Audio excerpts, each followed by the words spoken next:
Ito po ang aming ginagawa. Buhos naman kami. Yan po ang aking partner. Partner ko nagbibigay Ah. sa akin. Buhos na kami. Ano na yan? Yan, nagbubuhos po kami. Yun po si tatay. Na ginagawa po, yung balde. Lalagay po siya ng grout. Pambuhos po sa poste. Ito naman si mga naman helper ko na macho sa guwapito. Ayan o. Buhusan na namin to. Napormahan na namin. Ayan o. 2 poste. Ayan. Ayan o.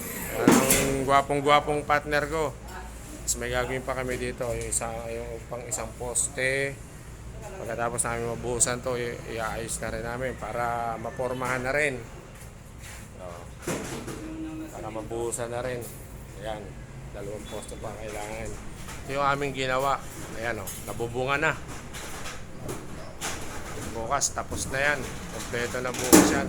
Ayan o, bububong na sila.